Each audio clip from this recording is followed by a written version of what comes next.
नमस्कार, मी ॲस्ट्रोस्मिता गिरी बोलते।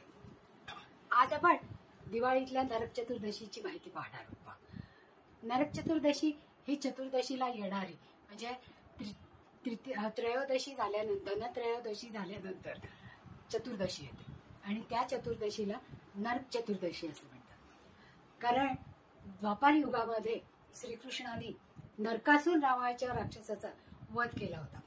त्या काळामध्ये नरकासूर हा अतिशय शक्तिशाली राक्षस होता आणि त्याने अख्ख्या पृथ्वीला त्राहिमाम करून सोडलं होतं। कारण त्याला खूप शक्ती होती आणि देवांचं वरदानही होतं, त्याच्यामुळे तो दिसेल त्याला त्रास देत होता।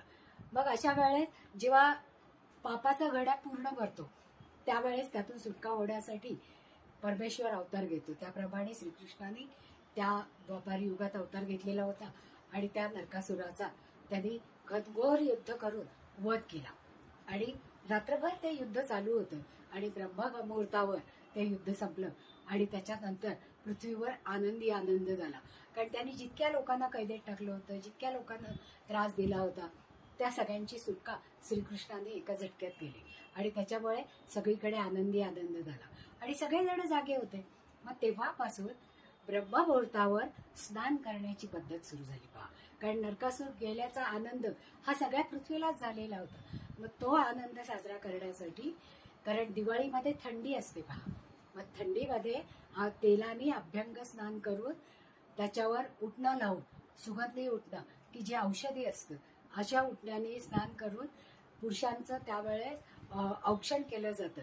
कारण श्रीकृष्णाने जशी या सगळ्या लोकांची सुटका केली दुःखातून, तसंच या काळामध्ये की पुरुषांना ती शक्ती मिळावी म्हणून अभ्यंग स्नान घालून त्यांना ओवाळलं जातं आणि ओवाळल्यानंतर कारेट म्हणून जे फळ मिळतं ते फळ नरकासूर सदृश समजून ते अंगठ्यानी चिरडलं जातं की ज्याच्यामुळे दुष्ट शक्ती, वाईट एनर्जी, निगेटिव्ह विचार, निगेटिव्ह एनर्जी ही सगळी घरातली, समाजातली, व्यक्तींमधली दूर करण्यासाठी हे कारेट त्या दिवशी पहाटे फोडलं जातं। कारण सूर्योदयाच्या अगोदर सगळेजण अभ्यंग स्नान करतात, दिवे लावतात आणि आनंदोत्सव साजरा करतात आणि सगळ्या नातेवाईकांना बोलून फराळाचं सेवन करतात। अशा या नरक चतुर्दशीच्या दिवशी की अकाल मृत्यू येऊ नये म्हणून या संध्याकाळी तिन्ही सांजेच्या वेळेला एक दिवा लावला जातो पहा, त्याला यमाचा दिवा किंवा यमदीप असं म्हटलं जातं। तो कणकेमध्ये थोडीशी हळद घालून तो कणकेचा दिवा करतात आणि तो इतर वेळेस आपण कधीही दक्षिणेकडे दिवा ठेवत नाही, दिव्याची वाट ठेवत नाही, पण दिवाळीच्या या दिवशी मात्र आपण कणकेच्या दिव्याची वाट दक्षिणेकडे करून यमासाठी तो दिवा ठेवतो आणि यमाला प्रार्थना करतो की हे यमदेवा, की वाईट शक्तींचा नाश झालेला आहे, तर आता तू आम्हाला अकाल मृत्यू देऊ नकोस। म्हणजे अकाल मृत्यू हरण करण्यासाठी हा यमाला दिवा लावला जातो की ज्याच्यामुळे यमराज आपल्यावर प्रसन्न होईल।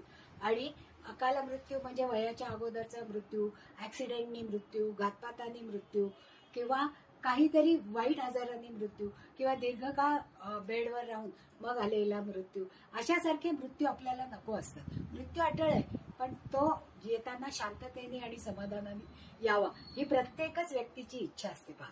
म्हणून त्या दिवशी यमाला प्रार्थना करून तो दिवा लावला जातो आणि त्याला आपण प्रार्थना करतो आणि ती प्रार्थना म्हणजे वर्षभर आपल्याकडे कोणाचाही अकाल मृत्यू होऊ नये याच्यासाठी आपण ती प्रार्थना करतो। आयुष्यभरासाठीच आपली ही प्रार्थना असते। कारण कोणालाच असं वाटत नाही की निष्कारण मृत्यू, अवेळी मृत्यू, ऍक्सिडेंटमध्ये मृत्यू, हलाखीचा मृत्यू येऊ नये। त्याचप्रमाणे त्या दिवशी रात्री झोपताना जिथे आपण पाणी भरून ठेवतो, हा उपाय आहे की सगळ्या वाईट शक्तींना आपल्या घरातून बाहेर काढण्यासाठी, म्हणजे सगळी निगेटिव्ह एनर्जी किंवा जे अतृप्त असतील त्यांच्यासाठी रात्री झोपायच्या आधी एका पेपरवर, पांढऱ्या शुभ्र पेपरवर भात घालायचा आणि त्याच्यावर कुंकू घालायचं की ज्याच्यामुळे आपण उपासना करून त्या सगळ्या अतृप्त आत्म्यांसाठी किंवा आजूबाजूला जी काही वाईट शक्ती आहे, निगेटिव्ह एनर्जी आहे, ती सगळी दूर होण्यासाठी नरक चतुर्दशीच्या दिवशी रात्री झोपताना आपण हा नैवेद्य तिथे ठेवतो आणि मग यमाचा दिवा जितका वेळ जळेल तितका वेळ आपल्या घरावर या कुठल्याही वाईट शक्तींची दृष्टी राहत नाही. त्याचप्रमाणे तो नैवेद्य ठेवल्यामुळे तो नैवेद्य दुसऱ्या दिवशी सकाळी कचऱ्यामध्ये टाकून द्यायचा की ज्याच्या आणि कचरा लगेचच घराबाहेर ठेवायचा. कारण जी निगेटिव्हिटी त्याच्यामध्ये ॲब्सॉर्ब झालेली असते ती निगेटिव्हिटी ताबडतोब घालवून टाकायची. आणि नरक चतुर्दशीच्या दिवशी आपण लक्ष्मीचेही पूजन करतो. कारण लक्ष्मी आजकाल प्रत्येकाला हवी असते. मग घरामध्ये स्वच्छता, टापटीप आणि देवापुढे सुगंधी धूप, दीप, अगरबत्ती, फुलं याची रांगोळी काढून आपण लक्ष्मीसाठी लक्ष्मी मातेला प्रसन्न करतो. कारण दुसऱ्या दिवशी लक्ष्मीपूजन असतं. त्या लक्ष्मीपूजनाच्या अगोदर अलक्ष्मीला आपण बाहेर काढतो. आणि त्याच्यासाठी नरक चतुर्दशीला ज्या काही वाईट प्रथा, वाईट विचार, वाईट वृत्ती, त्यांना नकारात्मक विचार या सगळ्यांना दूर करण्यासाठी या नरक चतुर्दशीच्या सणाचा आपण उपयोग करतो. म्हणजे जसं श्रीकृष्णाने सगळ्या वाईट शक्तींचा नाश केला आणि पृथ्वीला शांतता, सुख आणि समृद्धी लाभावी यासाठी प्रयत्न केला, त्याचप्रमाणे आपण या काळामध्ये आपल्या सगळ्या नातेवाईकांचं, आपल्या घरातल्या आजूबाजूच्या लोकांना सगळ्यांना पॉझिटिव्ह एनर्जी मिळावी, सुख समृद्धी राहावी म्हणून नरक चतुर्दशीच्या दिवशी अगदी पहाटे आंघोळ करतो पहा.